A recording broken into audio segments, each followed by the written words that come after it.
Le compte à rebours est enclenché. Il y a de l'information nouvelle qui vient de nous arriver il y a quelques instants. On a le délai précis accordé aux Russes par Donald Trump. Le président des États-Unis s'est exprimé dans son avion là-dessus. Écoutez ce qu'il dit, on en parle juste après. Vous voulez un scoop? La Russie a 10 jours à partir d'aujourd'hui. Et ensuite, nous leur imposerons des droits de douane. Et je ne sais pas si ça affectera la Russie, car Poutine veut probablement poursuivre la guerre. Mais nous allons leur imposer des droits de douane et tout un tas d'autres mesures. Ça pourrait les affecter ou pas, mais ça pourrait les affecter. Voilà, d'abord ce qui est important, c'est qu'il confirme la réduction de ce délai. 50 jours initialement, maintenant 10 jours à partir d'aujourd'hui. On est fixé, on a la date. Il confirme aussi qu'il a l'intention, si les Russes ne s'assoient pas à la table des négociations, d'abord ces sanctions secondaires dont il a parlé, mais aussi ces droits de douane. Alors on ne sait pas exactement comment il va s'y prendre. Ce que l'on sait, c'est que le ton de Donald Trump a radicalement changé sur cette question, Madame l'ambassadeur. Oui, parce qu'il est vexé de s'être heurté à un mur avec Vladimir Poutine, alors qu'il lui avait fait une offre très généreuse au début, et qui était aussi la possibilité d'une réhabilitation sur la scène internationale. Et non seulement Vladimir Poutine n'en a pas tenu compte, mais il a frappé l'ensemble des villes d'Ukraine et des populations civiles. Ça apparaissait comme une provocation. Donc Donald Trump a compris que pour le moment, de toute façon, Poutine entendait poursuivre cette guerre. Et donc il cherche un moyen d'exercer des pressions sur lui. Alors ces sanctions, il y a peu de chances que ça fonctionne. D'ailleurs, il dit ça marchera ou pas. Donc il reconnaît lui-même d'emblée qu'il y a peu de chances que c'est un effet. Les sanctions secondaires avec la Chine, ça va être compliqué, parce que la Chine s'est opposée déjà aux droits de douane qu'il voulait mettre sur la Chine. Il y a des négociations en cours. Et donc, si effectivement, il multiplie les sanctions secondaires, ça va être difficile. Et pour la Russie, elle exporte très peu vers les États-Unis et elle exporte en réalité de l'uranium enrichi. Et elle est la seule à pouvoir le faire. Nicolas Tanzer, vous êtes plus mesuré sur l'impact que pourraient avoir ces sanctions. Sur les sanctions directes, je suis totalement d'accord. C'est-à-dire qu'effectivement, vu les échanges commerciaux entre les États-Unis et la Russie, ça n'a pas de sens. En revanche, les sanctions secondaires, si véritablement elles étaient mises en place, c'est pas du tout exclu, compte tenu de la puissance, malgré tout, des transactions en dollars, compte tenu des intérêts aussi bien de l'Inde que de la Chine, puisque ce sont les deux pays visés par les sanctions secondaires. S'il y avait effectivement des droits de douane et donc des sanctions sur toutes les entités qui font un commerce quelconque avec la Russie de la part, je dirais, de l'entreprise chinoise ou indienne, là, ça pourrait frapper. Malheureusement, j'allais dire, on en est loin. Pour moi, ce serait une très bonne solution.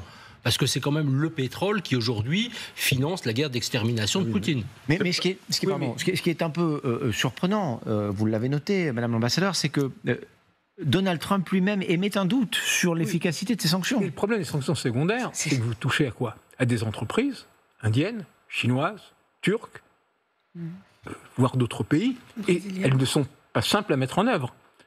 Et les conséquences aussi de cette hausse, qui pourrait être de 100% sur certains produits, sont pas non plus faciles à gérer. C'est une des raisons d'ailleurs pour lesquelles probablement au début, Donald Trump avait hésité à rendre public et annoncer tout de suite ces sanctions. Mais aussi en creux, ça peut aussi nous inciter à réfléchir à un autre aspect qui n'a pas été évoqué pour le moment par Donald Trump, qui est la question des avoirs russes gelés. Et ça, c'est malgré tout quelque chose sur lequel les Européens, qui ont adopté un 18e ensemble de sanctions, évoquent sans aller jusqu'au bout, mais c'est quand même fondamental. C'est, ne serait-ce que pour l'Europe, 300 milliards. Donc, on a vu un peu moins. Et ça pose des problèmes juridiques énormes, c'est compliqué. On peut le jouer en donnant ça à l'Ukraine comme une avance sur les éventuels dommages de guerre que payerait ensuite la Russie. On peut trouver des montages juridiques, mais c'est compliqué parce qu'effectivement ça crée un précédent. Mais c'est quand même un problème qu'il faut un jour mettre sur la table, surtout dans un moment où il s'agit de payer avec de l'argent européen les armes que les Américains donneront à l'Ukraine. Et ça prend aussi beaucoup de temps. Ça, c'est un autre problème général. Sur l'efficacité des sanctions, il semblerait d'abord que celles qui ont été mises en place jusqu'à présent, notamment par l'Europe, ne soient pas extrêmement efficaces. En tout cas, on n'a pas assisté à un effondrement de l'économie russe en tant que telle, ce qu'avaient pourtant prévu certains politiques français. Je me souviens de Bruno Le Maire, par exemple, qui évoquait le fait de mettre la Russie à genoux. Aujourd'hui, le président des États-Unis dit ils ont 10 jours, ces Russes, pour se mettre à la table de négociation. Sinon, il y aura des sanctions. Pas certain que ça fonctionne. Pardon, pour quelqu'un qu'on dit habile en matière de négociation, il y a peut-être mieux. Oui, alors les sanctions économiques, pour revenir déjà à ça, c'est un poison lent, on le sait. Donc ce n'est pas le temps de la guerre. Le temps de la guerre, c'est un temps immédiat, c'est un temps qui met du temps à faire effet. Et il ne faut pas se poser la question. Il n'a jamais été question finalement de mettre à genoux la Russie de Poutine avec les sanctions. Il faudra peut-être, à l'inverse, se poser la question de ce qu'il aurait pu faire avec son économie s'il n'y avait pas eu de sanctions. Et c'est ça qui est intéressant. C'est vraisemblablement, il aurait eu une force qui aurait été décuplée sur le plan militaire. Il aurait été capable de faire un certain nombre de choses, beaucoup plus qu'il ne le fait. Donc ça l'a vraisemblablement retenu par les bretelles. Bon, alors sur l'efficacité, je suis d'accord, il y a ces quelques milliards, 10-12 milliards je crois, qui transitent. Bon, c'est peanuts. Il faudrait vraiment que ce soit à destination des pays qui commercent, mais ça, c'est pas ce qu'il dit. Il dit on va mettre des droits de douane avec la Russie. Il ne dit pas on va mettre des droits de douane avec les pays qui commercent avec la Russie. Je ne l'ai pas entendu ça. Mais il y a une chose qui manque là-dedans, moi qui me frappe, la première chose, c'est qu'il ne parle absolument pas d'armer l'Ukraine. À aucun moment. Rien du tout. C'est des sanctions économiques, un petit peu vagues, comme ça. Comme ça ne les fâchera pas trop, puisque finalement, le business, il est en bas étiage. En revanche, il ne dit pas, puisque c'est comme ça, je vais armer l'Ukraine, je vais relancer les livraisons d'armement, je vais leur donner de l'armement à longue portée, je vais leur donner des munitions, je vais leur fournir les patriotes, etc. etc. Il n'en parle absolument pas.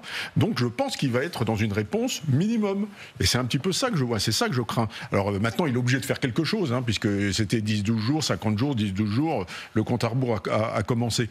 Mais véritablement, si c'est simplement pour imposer des droits de douane d'un pays qui ne commerce plus avec lui, j'aimerais bien savoir à quoi ça va aboutir. Bon, là, j'ai quand même vraiment des doutes sur la réalité des sanctions des Américains dans 10 jours. 10 jours, pardon. Ça nous amène au 8 août. Voilà. Donc, on aura un début de réponse le 8 août. Ce qui est certain, vous allez l'entendre, c'est que ces annonces de Trump ne font pas trembler les Russes. Écoutez Dmitri Peskov, c'est le porte-parole du Kremlin.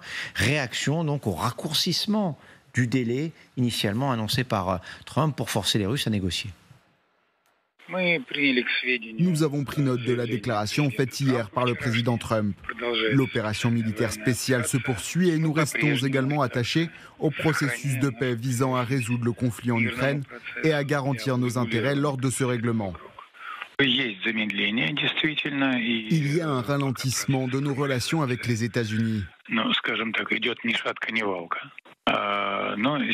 Bien entendu, nous aimerions voir un nouvel élan. Nous avons besoin d'impulsions de part et d'autre. Nous espérons que leur engagement s'intensifie en ce sens. Un ralentissement de nos relations avec les États-Unis, Nicolas Tenzer. Alors, le constat est juste. En termes diplomatiques, qu'est-ce que ça veut dire ? Ça veut dire qu'en fait, Poutine espère un retour à la situation d'avant. C'est-à-dire, vous savez, l'époque de la bromance entre Trump et Poutine, au moment où Poutine accusait plutôt Zelensky que la Russie, où il disait qu'il fallait trouver un bon accord avec Moscou, où il disait mais peut-être que finalement c'est l'Ukraine qui est la fautive, qui a commencé la guerre. Donc il y avait tout ce récit très pro-russe, issu d'une collusion très ancienne sur le plan idéologique et sans doute financier entre Trump et Poutine. Finalement, Peskov espère revenir, je dirais, à cette période-là. C'est ça la réalité. Maintenant, effectivement, je voudrais juste une seconde rebondir sur ce qu'a dit Nicolas Richoux, qui me paraît très très juste tout à l'heure. C'est qu'aujourd'hui, Trump, je dirais, n'a pas véritablement changé. C'est-à-dire que sinon, il ne parlerait même pas de négociation, parce que négocier avec un État criminel à ce point, ça n'a pas de sens. Parler d'accord de paix avec la Russie, c'est une absurdité. Je veux dire, il reste malgré tout, effectivement, toujours dans un récit. Ah, Poutine me fait mal parce que finalement, je pensais que c'était un gentleman et puis c'est pas tout un gentleman. Il m'a menti, il n'est pas gentil avec moi. Il reste sur cet aspect très personnel. Vous savez, des relations. Trump est comme ça. Mais en revanche, il n'a pas changé et il ne veut pas faire ce qui serait indispensable et que les États-Unis pourraient faire facilement, c'est défaire la Russie militairement en Ukraine. Et il est vexé en quelque sorte. Et écoutez ce qu'il dit, encore une fois, dans cet avion ce soir au sujet de Vladimir Poutine et au sujet de ces Russes qui n'en font qu'à leur tête. Depuis que vous avez annoncé les 10 à 12 jours, avez-vous eu des retours, des réponses indiquant que la Russie allait agir ? Je n'ai reçu aucune réponse. C'est une honte. J'avais l'habitude de vous dire que 5000 personnes mouraient chaque semaine. Maintenant, c'est 7000. Principalement des soldats ukrainiens et des soldats russes. Mais aussi des gens qui se font larguer des bombes sur la tête. C'est une guerre vraiment répugnante. Ouais, disgusting war, c'est une guerre répugnante. Alors, ça pourrait faire sourire, sauf que, évidemment, ce n'est pas marrant, parce que cette guerre, c'est une réalité, et que des gens meurent, effectivement, tous les jours, sous les bombes russes, et ukrainiennes en l'occurrence, mais c'est les Russes qui sont à l'attaque. Quand on entend cette réponse-là, je n'ai reçu aucune réponse, c'est une honte. Qu'est-ce que ça suggère ? On sait surtout que, et je pense que c'est Sylvie qui l'a dit déjà, qu'il est vexé dans son ego par le traitement par les Russes. Alors, en termes de levier, pourquoi c'est pas simplement une réponse ? Pourquoi c'est des sanctions et des droits de douane dont il parle ? Parce que politiquement, en interne, envoyer encore des armes, ça n'intéresse pas les Américains. Politiquement, pour lui, ça ferait perdre encore des voix des gens de sa base et en interne, alors qu'il a déjà assez de problèmes en interne, parce que pour les Américains, c'est pas leur guerre et pour Trump, c'est pas sa guerre. Mais on est face aussi à quelqu'un qui, face à un dirigeant avec qui il voulait faire des affaires, avec qui il a présenté plus ou moins un deal commercial que Poutine n'a pas accepté parce qu'il a d'autres motivations, il est vexé, donc c'est pas une rhétorique particulièrement forte, mais c'est une rhétorique pour Trump. Enfin, moi, j'entends derrière quelqu'un qui est énervé pour lui-même, presque plus que pour les autres, et qui propose ce qui passe politiquement aux États-Unis, c'est-à-dire les sanctions et les tarifs douaniers.